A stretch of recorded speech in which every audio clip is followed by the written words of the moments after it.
Saudara, Amerika Serikat, Israel, dan Iran mengeluarkan segala kemampuan militernya dalam konflik yang tengah terjadi. Amerika Serikat menyebut tidak akan berhenti sampai tujuan mereka terpenuhi, antara lain memastikan tidak ada senjata yang bisa mengancam. Sementara Iran juga menyampaikan terus memberikan serangan balasan pasca serangan Amerika Serikat Israel ke wilayahnya yang bahkan menewaskan pemimpin tertinggi Iran, Ayatollah Ali Khamenei. Untuk membahas hal tersebut, kita bahas sore hari ini bersama dengan pakar strategi PPAU, alumni US Air War College, dan juga mantan penerbang F-5 serta F-16 TNI Angkatan Udara, Marsma TNI Purnawirawan Agung Sasongkojati. Terima kasih Pak Agung sudah hadir langsung ke studio Kompas TV di Palmerah.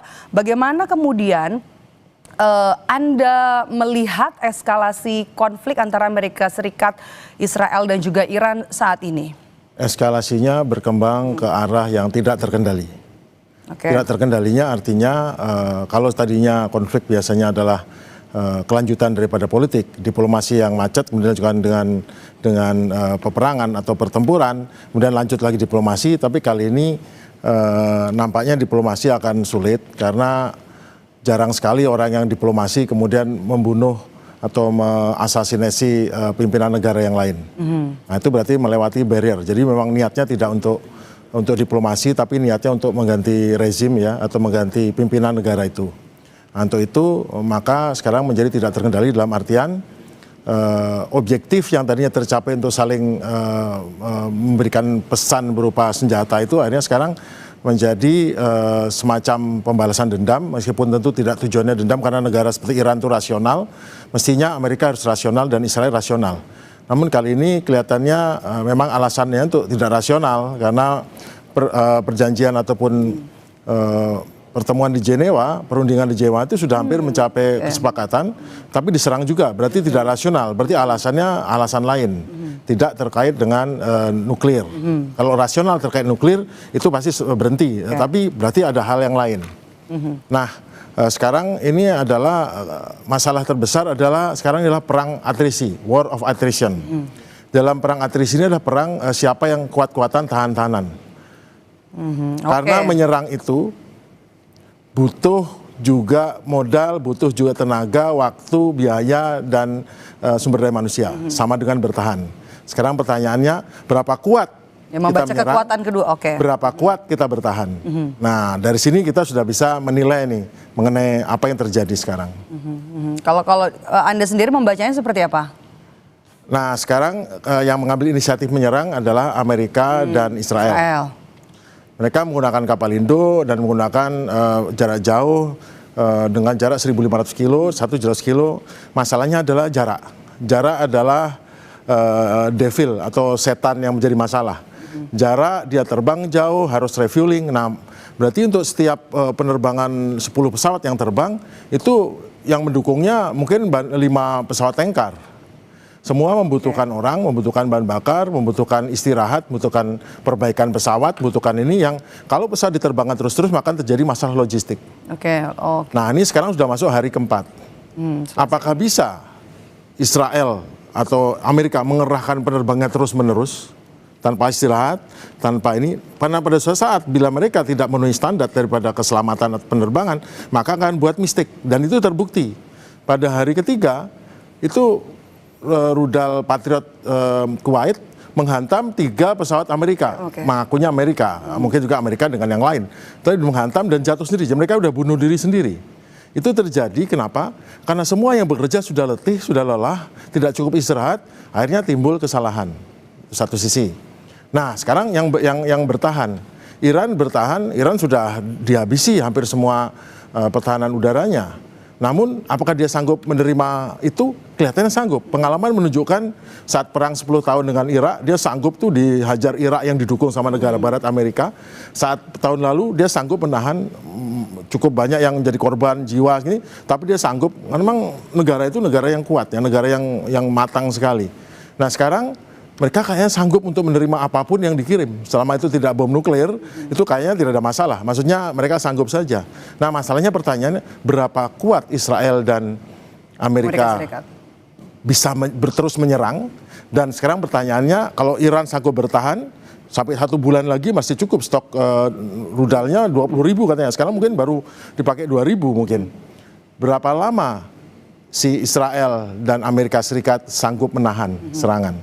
Karena rudal Patriot itu setahun cuma produksi 700 juta buah. Sekali serangan 100 rudal Iran, rudal Patriot yang ditembakkan itu 2, sudah 200. Nah ini sudah 3 hari, setiap hari 300 rudal semuanya. Sehari 600 rudal Patriot, 600 rudal Patriot, sekarang stok udah habis. Semua negara Teluk itu habis. Israel sudah menggap-menggap. Bahkan ada informasi bahwa Presiden Trump diam-diam lewat Italia minta kepada Iran untuk ini menghentikanlah kita ceasefire gini.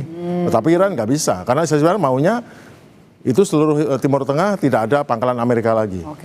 Sekarang kelihatannya menurut pengalaman saya, menurut ilmu yang saya pelajari, Iran berada di atas. Kelihatannya dia teraniaya, dihajar habis-habisan, tapi sesungguhnya yang akan kesulitan, yang akan KO adalah pihak yang sekarang tidak sanggup menahan serangan Iran. Kita bahas soal serangan udara dari sudut pandang strategi udara. Bagaimana Anda melihat pergerakan 3 negara ini? Bahkan Iron Dome itu juga bisa dihancurkan dengan serangan Iran. Iron Dome. Mereka tidak menghancurkan sistem itu. Sistem itu tidak berfungsi lagi. Kenapa? Ada kehabisan rudal. Amunisinya habis. Karena bayangkan Iran tuh sekali menyerang, dia mengirimkan bisa 100 rudal drone Shahid yang murah, harganya cuma mungkin nggak sampai 100 juta satu, dikirim 40, kemudian nanti disusul dengan rudal. Seluruh radar daripada Iron Dome, radar daripada David Sling, itu akan langsung menangkap. Kalau Iron itu rudal balistik ya, dia langsung menangkap, dan pada saat itu juga rudal hypersonicnya, Fatah atau yang lainnya itu masuk, dan itu membuat satelit itu seperti jenuh atau sudah nggak bisa mengelola itu. Ditambah lagi ternyata dianalisa dari para pengamat internasional bahwa Iran sangat jago menggunakan spoofing, menggunakan cyber. Dan ingat, pada hari pertama atau hari kedua itu pusat intelijen cybernya Israel di Gilead itu dihajar dan itu hancur. Akibatnya sekarang pertahanan cybernya pasti berarti seadanya, tidak mantap seperti dulu. Dan saya dengar juga kemarin bahkan kantornya PM Netanyahu juga dihajar, dan kantor daripada KEOC atau Combined Air Operation Center-nya Israel itu dihajar, dan katanya kemungkinan Panglima Udara atau Komandan Pertahanan Udaranya Israel juga gugur. Meskipun belum bisa dikonfirmasi ya. Ya karena mereka blackout media. Tetapi dari open source intelligence, bisa dari internet yang lain, yang dari sosial media, itu sudah bisa dianu. Banyak yang di Israel itu terjadi, kita itu udah kebakaran, tapi kok beritanya cuma menghantam ini dan itu ya. Memang banyak sekali itu. Dan banyak juga yang terjadi kebakaran ataupun itu karena rudal-rudal dari Aero atau rudal-rudal dari David Sling-nya milik dari Israel sendiri jatuh dan menimpa penduduknya sendiri. Itu masalah besar itu di Israel sekarang. Kalau dari sisi geografi dan demografi, Iran di posisi yang diuntungkan atau tidak yang Anda baca? Iran adalah benteng alam sejak 3.000 tahun yang lalu.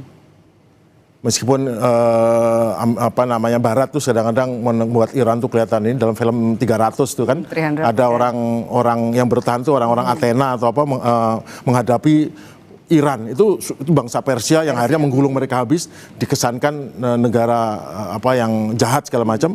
Memang negara yang nggak terkalahkan dari 3.000 tahun yang lalu. Itu secara geografi Iran itu adalah benteng alam yang ini. Mereka bisa solid, tidak terpecah-pecah sampai sekarang. Ya kenapa? Karena mereka bangsa Persia itu satu suku, satu bangsa, dan mereka sudah memiliki budaya yang sangat kuat. Dan mungkin ada satu yang perlu kita tanya, beda loh ingin ganti rezim dan ganti pemerintah. Itu nanti kita bisa. Kalau kita bicara soal sebagai negara yang disebut negara adidaya, apakah Anda melihat memang kekuatan militer dari Amerika Serikat ini mendominasi dalam konflik ini, atau seperti apa kekuatan militer dalam konflik yang terjadi di Iran? Amerika itu masih berperang seperti halnya berperang model Napoleon itu zaman perang Vietnam. Setelah perang Vietnam melihat bahwa ternyata korbannya puluhan ribu juga tentara Amerika, yang ribuan juga yang tewas. Akhirnya mereka membuat konsep perang yang berbeda, semuanya United Command. Nah masalahnya United for Command ini membutuhkan sistem koordinasi yang cepat, yang bagus, network centric-nya. Kemudian mereka mengembangkan ada marine power, ada maritime power, ada air power. Dan air power itu dibuat presisi, kemudian tidak membom sembarangan, tepat pada target dengan tujuan mendapatkan effect based operation atau operasi berbasis dampak.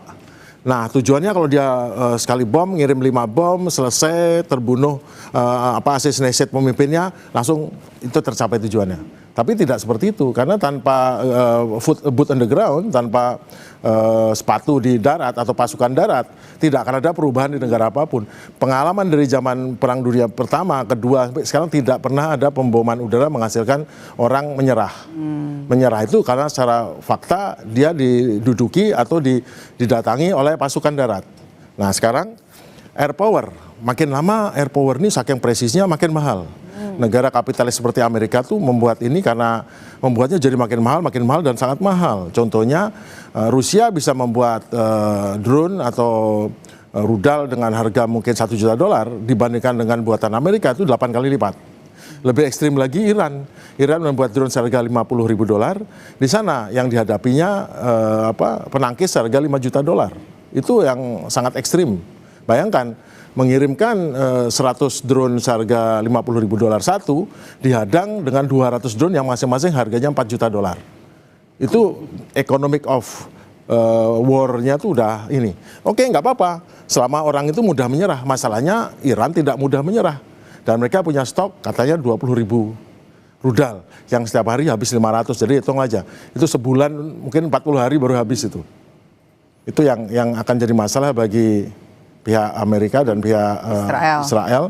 Karena pada saat sekarang sudah habis, sekarang lihat yang dihajar kedutaan besar Amerika, itu juga dihajar. Kemudian markas Mossad di Bahrain. Kemudian hampir seluruh tempat sudah. Jadi sekarang udah selektif. Kalau hanya menyerang kedutaan Perdana Menteri atau mungkin markas besar, tapi yang lain-lain sudah Aero, David Sling sudah tidak dikerahkan untuk yang lain. Kenapa? Kehabisan amunisi. Dan kemudian yang uniknya pada hari ini pagi tadi waktu kita atau malam waktu sana, negara-negara Teluk itu kan beli semua persenjataan dari Amerika. Itu mengajukan pergantian replacement daripada amunisinya, menolak Amerika. Pertama kali dalam ini menolak, itu uang, tapi mereka nggak punya karena stoknya tuh habis untuk Israel dan sebelumnya ya maaf untuk Ukraina itu. Oke, ini diskusinya masih akan kita lanjut. Pak Agung, kita jeda sejenak, tetaplah bersama kami di Breaking News Kompas TV.